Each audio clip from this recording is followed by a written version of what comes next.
What is up, everybody, and welcome back to Coco's Crate. I'm Coleman, and we are back in I Love You, Colonel Sanders Dating Simulator. So before we get into the meat and all the, chicken and all 11 herbs and spices, excuse me, sorry, I had a little burp there.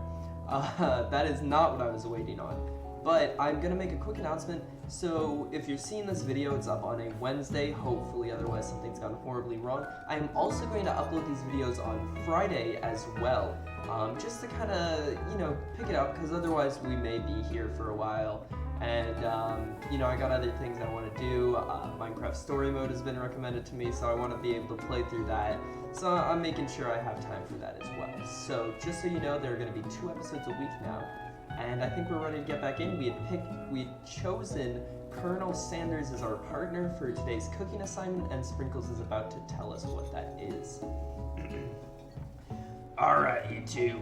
For today's lesson, we're gonna keep it simple. Pick a basic dish and divide up the steps. Oh man, that voice is gonna kill me. No chef is an island. It takes 2 flints to make a fire. You get the idea. Which dish do you suggest to your partner, Colonel Sanders? Steak tartare seems easy enough. It's fancy and you don't even need to cook it. Using octopus will blow Colonel Sanders' mind. Your grandmother's mashed potatoes and gravy? Okay. This dude, I know. I've been to KFC enough. I know what he wants. He wants that mashed potatoes and gravy, baby. I've always been something of a down-home chef. I was thinking we could make something warm, inviting, comforting. I saw we got the hearts there, so we're in there. Maybe mashed potatoes and gravy? I couldn't imagine one without the other. Colonel Sanders cast a coy look at you, causing your whole face to go beet red. Embarrassed, you quickly turn away. I'll go get the potatoes! No, please. Let me. Picking perfect produce is a passion of mine. Wow, that is some great alliteration. Looks like things are getting pretty fresh around here. Does someone have a crush on Colonel Sanders? We're just cooking partners. Mind your own business. Sanders' heart is my business. And you'd better keep your fingers off of my man. Did somebody call for me? Oh my god, what is this music? Ah, nah, jeez, Van. While I'm over here crushing Coco's dreams, you're supposed to be taking care of our classwork. That was the deal, remember? Colonel Sanders returns, arms full of peeled potatoes. He tosses them into boiling water. Why is this so hardcore? And turns his attention to you and your old friends. Oh, howdy there, Ashley. Van. Are we working in a quartet instead of a duet now? Actually, no. It looked like Coco is struggling, so we offered to give them a hand. You know how it is. These young amateur chefs need a lot of mentoring. I was gonna say, Colonel Sanders, maybe I could also teach you a thing or two about fancy food. Maybe one day you might be able to get up to my level. Ha! Doubt it. Don't be rude, Van. Personally, I have no doubts whatsoever about Colonel Sanders' ability to concoct creations worthy of admiration. After all, your fried chicken was quite spectacular. But Colonel, if you ask me, I might make a better partner for you than this thing that has positioned itself at your station. Don't you feel deep down that we cast complementary shadows? We fit together, like a thigh and a drumstick. It just makes sense. Nothing about this makes any sense, but one thing is clear. She's coming for Colonel if you don't watch out. Ashley is really going at you hard. You need to ask for some backup here before things get ugly. Turn to Colonel Sanders, hunk of hunks, in your time of need. Turn to Miriam, your forever bestie, who always has your back. I don't want to seem like I need him to defend me, but I kind of want him to, step up and defend me. Now Miriam, she's busy, her and Clank, they're doing their own thing, they're getting it on. Not like that, maybe like that. She's a robot, so I don't think so. But I'm gonna go to Colonel Sanders. I'm here to learn and to express myself via my cuisine. not bicker with prima donnas. I never realized that's how prima donna was spelled, actually. I thought it was like pre-Madonna, like the singer, so that's interesting. Partners were chosen at the beginning of class, so let's all respect the format, okay? You turn to Colonel Sanders to confirm that you're on the same page. I chose Colonel Sanders, and Colonel Sanders chose me. Isn't that right? A businessman respects all fair agreements, from contracts to handshakes. I took on Coco as my partner for this activity, and I stand by it. Based on your team's behavior, I'd say you're perfect for each other. Neither of you has Coco's natural talent or their loyalty. Being defended by Colonel Sanders leaves you feeling proud and full of potential. It sure does. I feel fantastic. You look for Sprinkles in hopes that he might step in, but he's nowhere to be found. Darn those cute corgis and their short but sturdy stature. You look down at your station and realize that in the tension of your moment, in the tension of the moment, your hands have been cooking on autopilot. Distracted by the drama, you've already crushed the boiled potatoes into a perfectly creamy mashed texture, with plenty of butter and cream for flavor. It's as if your natural passion guided you through the steps and went so well while your attention is elsewhere. I know just what to do. Colonel Sanders extends his hand. He's holding a beautiful white porcelain gravy boat, out of which pours a smooth brown gravy smothered in nearly finished potato dish. Ashley is flipping out about this. She is mad that I'm getting the gravy and she is not. Gravy flows down the mound of mashed potatoes. The results look spectacular.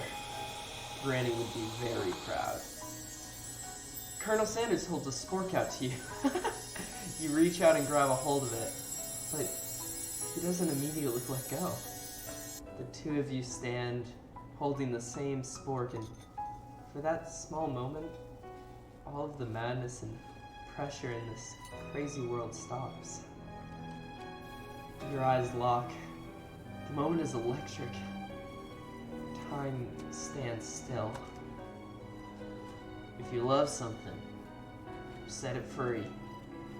Together you dig into the mashed potatoes and lift a heaping sporkful up. When you see Ashley with a sinister look, you know she's plotting against you to be with Colonel Sanders.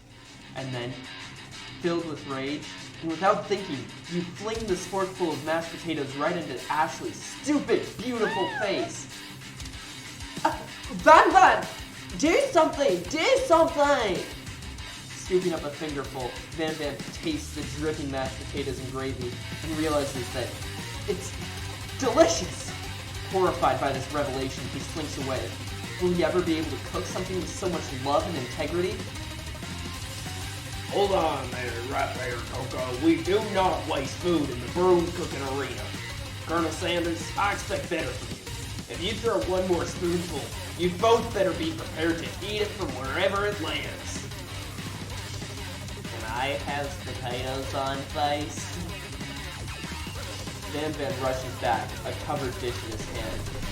Mashed potatoes with gravy? Pathetic! In just a few meals, I prepared a full meal. In just a few minutes, I prepared a full meal. Gaze upon my specialty. Braised tentacle of octopus in my silky saltwater sauce. Plated on a battle axe blade, forged by my supreme chef ancestor. You've ignored me for too long. That ends now. It is I who will have first bite, and you will all look on with envy. The interrupting student rushes at Van and swipes a bite of his signature dish right off his plate. No, don't! Something about this dish doesn't strike my nose quite right. I think the octopus was rushed, and may have turned in the process. The results could be toxic. Oh my gosh. Too late. It has been eaten. Uh-oh. I think I left something in the oven. I don't feel so good. Oh! It killed him! He just died. Everyone step back! Don't take another bite! When you look at the plate, the rest of it is gone. You notice the tip of the tentacle being slurped up in Pop's mouth. Pop winces back in pain for just a moment, and it is almost immediately back to his oblivious self. Oopsie. Tastes like poison. The entire class is gathered to watch Pop's final moments. Shock has frozen the whole crowd. They are motionless as statues. The class bell rings, disrupting the moment and snapping everyone's back to reality. It would appear that Pop's enthusiasm for trying new things, despite obvious danger, has inoculated him against poisons of all kind. Not sure the professors here make enough money. Hello? I just turned into a ghost over here. Seeing that you're shaken up by that really annoying student and all his nonsense, Colonel Sanders approaches you. I'm sorry you had to go through that.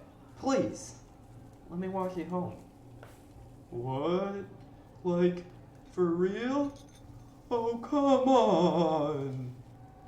You follow Colonel Sanders out of the room. At night, the school building has taken on another vibe entirely. Oh, vibe check. It's dark and more than a little spooky. Colonel Sanders stands in the quad's neon glow and speaks softly. Those mashed potatoes you made in class today. Before you go on, I want you to know they're not oh, I'm sorry, I thought this was still Colonel. Before you go on, I want you to know they're not a great representation of my skills. I didn't even realize I was making them.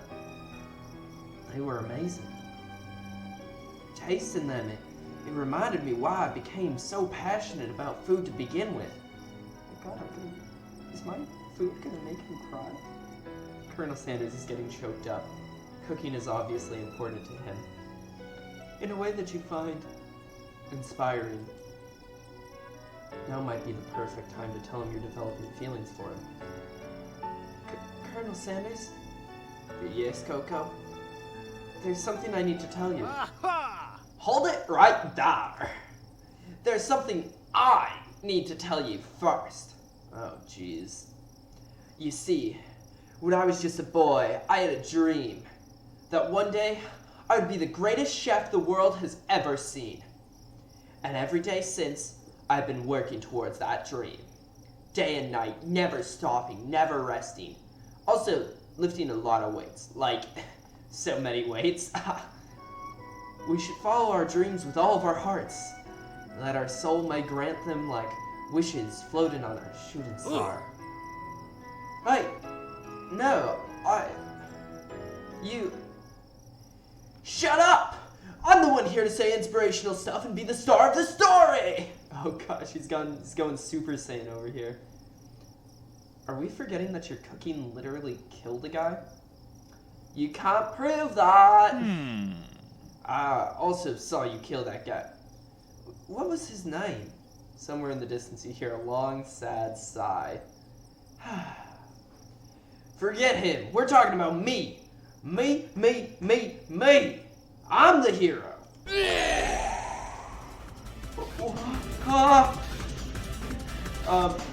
The Spork Monster is here to fight a hero!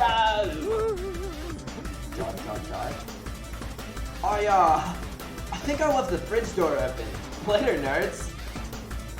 How dare you threaten me just as I was letting down my guard and connecting with another chef on an emotional level? Be afraid. Be afraid. Be very afraid of me! Because I'm a monster, see? Is he rhyming on... Oh, there's a typo. Is he rhyming on purpose or is that just a coincidence? But before you can discuss syntax any further, it's a turn-based fight sequence! What will you do? Okay, straight up, we gotta attack this dude. You decide to go on the attack. Which attack will you use? I'm gonna cook with love, baby. Cook with love does 1 damage. It just got real. Oh, I had no clue there were battles in this. That attack really upset Spork Monster. Spork Monster goes on the attack. They spit hot gravy at you. You take 1 damage. Alright, this time let's go for defend. You decide to defend. Which defense will you use? I'll use trepidation. You continue to stay back and endure whatever comes your way. Seems like a pretty weird strategy, but okay, sure. You do you. Spork Monster focuses their mashed mind and draws in energy from Mother Earth itself. They grow larger and more intimidating.